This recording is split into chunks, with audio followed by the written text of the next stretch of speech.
20 വർഷമാണ് കഠിന തടവിനും 50,000 രൂപ പിഴയുമാണ് ശിക്ഷ വിധിച്ചിരിക്കുന്നത്. നടിയെ ആക്രമിച്ച കേസിൽ നിർണായകമായ വിധി വന്നിരിക്കുന്നു. കൂട്ട ബലാത്സംഗത്തിനാണ് 20 വർഷം തടവ് ശിക്ഷിച്ചിരിക്കുന്നത്. ഓരോ വകുപ്പിലുമാണ് ശിക്ഷ വിധിച്ചിരിക്കുന്നത്. പിഴ ഒടുക്കിയില്ലെങ്കിൽ 1 വർഷം കൂടുതൽ തടവുണ്ട്. തട്ടിക്കൊണ്ടുപോകൽ, ഗൂഢാലോചന എന്നീ കുറ്റങ്ങൾ ചുമത്തിയാണ് ഇപ്പോൾ ശിക്ഷ വിധിച്ചിരിക്കുന്നത്. പൾസർ സുനിക്ക് IT ആക്ട് പ്രകാരം 5 വർഷം കൂടി തടവും പിഴയും ശിക്ഷ വിധിച്ചിട്ടുണ്ട്. മരണം വരെ ജീവപര്യന്തമായിരുന്നു പ്രോസിക്യൂഷൻ ആവശ്യപ്പെട്ടത്. IPC 201 പ്രകാരമാണ് മാർട്ടിന് ശിക്ഷ വിധിച്ചിരിക്കുന്നത്. ദൃശ്യങ്ങളടങ്ങിയ പെൻഡ്രൈവ് സേഫ് കസ്റ്റഡിയിൽ സൂക്ഷിക്കണമെന്ന കർശന നിർദ്ദേശം കോടതിയുടെ ഭാഗത്തു നിന്നും ഉണ്ടായിട്ടുണ്ട്. 376B പ്രകാരം എല്ലാവർക്കും 20 വർഷം കഠിന തടവിനാണ് ഇപ്പോൾ ശിക്ഷിച്ചിരിക്കുന്നത്. IT ആക്ട് 66 പ്രകാരമാണ് പൾസർ സുനിക്ക് 5 വർഷം കൂടുതൽ തടവിന് ശിക്ഷിച്ചിരിക്കുന്നത്. റിമാൻഡ് കാലാവധി ശിക്ഷാവിധിയായി കണക്കാക്കി പൾസർ സുനിക്ക് 12.5 വർഷം ശിക്ഷ അനുഭവിച്ചാൽ മതിയാകും. റിമാൻഡ് കാലാവധി കഴിഞ്ഞ് ശിക്ഷ അനുഭവിച്ചാൽ മതിയാകും. മാർട്ടിന്റെ അഭിഭാഷകൻ ശിക്ഷ ഇളവ് ചെയ്യണമെന്നൊക്കെ ആവർത്തിക്കുന്നുണ്ടായിരുന്നു. മാർട്ടിന് 13.5 വർഷമാണ് ശിക്ഷ. കണ്ണൂർ ജയിലിലേക്ക് അയക്കണമെന്ന വിജീഷിന്റെ ആവശ്യം പിന്നീട് മാത്രമേ കോടതി പരിഗണിക്കുകയുള്ളൂ.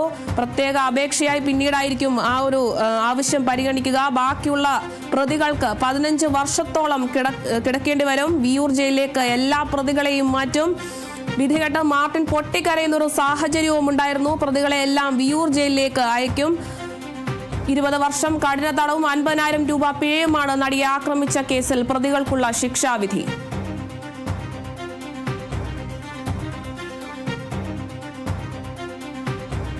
വിവരങ്ങളുമായി രഞ്ജിൽ രാജ് ചേരുന്നു. രഞ്ജിൽ, നടിയെ ആക്രമിച്ച കേസിൽ ഇപ്പോൾ കാത്തിരുന്ന വിധി വന്നിരിക്കുന്നു. വിവരങ്ങൾ എങ്ങനെയാണ്? അത് തന്നെയാണ് അരുണിമ. കാരണം ഈ ഒരു കേസിൽ ഇപ്പോൾ വിധി വന്ന സമയത്ത് തന്നെ കോടതി 20 വർഷ തടവ് എന്ന് പറയുമ്പോഴും ഇപ്പോൾ ഈ ഒരു പ്രതികൾ വിചാരണ കാലഘട്ടത്തിൽ അനുഭവിച്ച റിമാൻഡിൽ കഴിഞ്ഞ സമയത്ത് അനുഭവിച്ച ശിക്ഷ ഇളവ് ചെയ്തതിനു ശേഷമുള്ള ബാക്കി കാലം മാത്രം, അല്ലെങ്കിൽ ബാക്കി വർഷം മാത്രം ജയിലിൽ കഴിഞ്ഞാൽ മതി എന്ന് തന്നെയാണ് കോടതി പറയുന്നത്. അതായത് ഈ ഒരു കേസിന്റെ വിചാരണ സമയത്ത് ഒന്നാം പ്രതിയായ പൾസർ സുനി 7.5 വർഷത്തോളം ഈ ഒരു കേസുമായി ബന്ധപ്പെട്ട് ജയിലിൽ കഴിഞ്ഞിരുന്നു. അതുകൊണ്ട് തന്നെ ഇനി അങ്ങോട്ട് 12.5 വർഷം മാത്രം ജയിലിൽ കഴിഞ്ഞാൽ മതി. അതായത് ആ വിചാരണ സമയത്ത് റിമാൻഡിൽ കഴിഞ്ഞ ആ ഒരു ജയിലിൽ കഴിഞ്ഞ സമയം കുറച്ചുകൊണ്ടുള്ള ബാക്കി സമയം മാത്രം, ബാക്കി വർഷങ്ങൾ മാത്രം ജയിലിൽ കഴിഞ്ഞാൽ മതി എന്ന് തന്നെയാണ് കോടതി വ്യക്തമാക്കുന്നത്. ഇതെല്ലാ പ്രതികൾക്കും ഒരുപോലെയായിരിക്കും. വിചാരണ സമയത്ത് അവർ ജയിലിൽ കിടന്ന ആ ഒരു കാലഘട്ടം അത് കുറച്ചതിന് ശേഷമുള്ള ബാക്കി വർഷങ്ങൾ മാത്രം ജയിലിൽ കഴിഞ്ഞാൽ മതി. അത്തരത്തിൽ നോക്കുകയാണെങ്കിൽ പൾസർ സുനിക്ക് 12.5 വർഷം മാത്രമായിരിക്കും ശിക്ഷ എന്നുള്ളത് എടുത്തു പറയണം. ഈ ഒരു കേസ് പരിഗണിച്ച സമയത്ത് കോടതി പറഞ്ഞത് ഇവരുടെ പ്രായം പരിഗണിക്കുന്നു എന്നുള്ളതാണ്. ഇത്രയും വലിയൊരു നീചകൃത്യം നടത്തിയ, അല്ലെങ്കിൽ കേരളമൊട്ടാകെ ഒരു ചർച്ചയാക്കപ്പെട്ട നടിയെ ക്രൂരമായി ആക്രമിച്ച ഒരു കേസിൽ ഇവരുടെ പ്രായം പരിഗണിച്ച കോടതി ഇവർക്ക് 20 വർഷത്തെ തടവ് മാത്രമാണ് ശിക്ഷയായി വിധിച്ചത്. അതേപോലെ തന്നെ ഈ ഒരു കേസിൽ പ്രതികളെല്ലാവരും, അല്ലെങ്കിൽ ഈ ഒരു കേസിൽ വിധി വന്ന സമയത്ത് രണ്ടാം പ്രതിയായ മാർട്ടിൻ വീണ്ടും പൊട്ടിക്കരയുന്ന ഒരു സാഹചര്യം ഉണ്ടായിരുന്നു. ഒന്നാം പ്രതിയായ പൾസർ സുനിയുടെ ബന്ധുക്കൾ, കുടുംബാംഗങ്ങൾ പൾസർ സുനിയെ ആശ്വസിപ്പിക്കാനായി കോടതിയിൽ കയറുന്ന ഒരു സാഹചര്യം ഉണ്ടായിരുന്നു. അത്തരത്തിൽ പ്രതികൾക്ക് ഏറെ അനുകൂലമായൊരു വിധി എന്ന് വേണം പറയാൻ. കാരണം 20 വർഷത്തെ കഠിന തടവിൽ, അല്ലെങ്കിൽ 20 വർഷത്തെ ശിക്ഷയിൽ പ്രതികൾക്ക് അവരുടെ റിമാൻഡ് സമയത്ത് കഴിഞ്ഞ, അല്ലെങ്കിൽ വിചാരണ സമയത്ത് ജയിലിൽ കഴിഞ്ഞ ഒരു കാലഘട്ടം കുറച്ചാൽ ബാക്കിയുള്ള വർഷങ്ങൾ മാത്രം ജയിലിൽ കഴിഞ്ഞാൽ മതി എന്നുള്ളത് അവർക്ക് അനുകൂലമാണ്. എന്തായാലും കേസിൽ ഇപ്പോൾ വിധി വന്നതിന് പിന്നാലെ പ്രതികളെ എല്ലാവരും തന്നെ വിയൂരിലെ ജയിലിലേക്ക് മാറ്റുന്നുണ്ട്. വിയൂരിലെ ജയിലിലേക്കാണ് പ്രതികളെ മാറ്റുന്നത്. അതേപോലെ ഈ പ്രതിയായ മാർട്ടിന് മുൻപ് ഒരു പെറ്റി കേസ് പോലും ഉണ്ടായിരുന്നില്ല എന്ന് അഭിഭാഷകൻ വാദിച്ചിരുന്നു. അതുകൊണ്ട് തന്നെ മാർട്ടിനെ വെറുതെ വിടണം എന്നൊരു കാര്യം അഭിഭാഷകൻ വാദിച്ചിരുന്നു. ആ ഒരു കേസുമായി അഭിഭാഷകൻ കോടതിയെ സമീപിക്കുമെന്നൊരു കാര്യം പറഞ്ഞിട്ടുണ്ട്. അതേപോലെ നാലാം പ്രതിയായ വിജേഷ് കണ്ണൂർ ജയിലിലേക്ക് മാറ്റണമെന്നൊരു ആവശ്യം പറഞ്ഞിരുന്നു. അതും പിന്നീട് പരിഗണിക്കാമെന്നാണ് കോടതി പറഞ്ഞത്.